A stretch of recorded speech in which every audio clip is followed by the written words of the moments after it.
तंगहाली के दिन काट रही नदिया के पार की एक्ट्रेस सविता बजाज, जिन्होंने कह दिया कि बस अब बहुत हो गया और वो अब इस चीज को और ज्यादा बर्दाश्त नहीं कर सकती।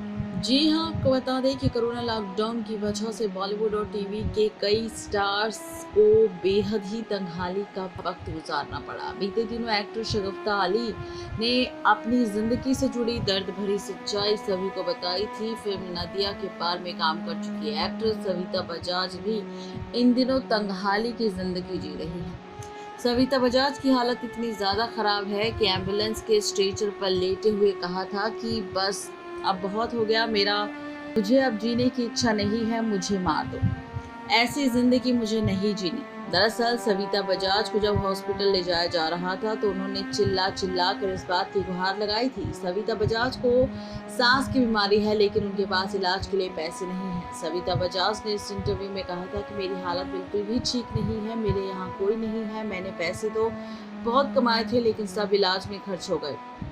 मेरे पास बैंक में सिर्फ 35,000 रुपये बचे थे और अब वो भी निकाल लिए हैं।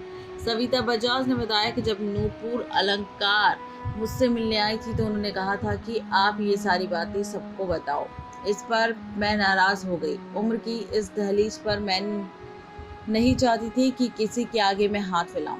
अब तक मुझे कहीं से भी कोई आर्थिक मदद नहीं मिली है। लोग हालचाल तो पूछ रहे हैं लेकिन पैसे की मदद के लिए कोई भी आगे नहीं आया। बता दें कि नूपुर अलंकार सिंटा की मेंबर है और उनकी तरफ से कुछ मदद दी गई। वर्कफ्रंट की बात करें तो सविता ने फिल्म नदिया के पार, तर्पण, बेटा हो तो ऐसा, चक्र में काम किया है और इसके अलावा वो टीवी शो बेताल में भी नजर आई थी। नेक्स्ट रजनी की रिपोर्ट।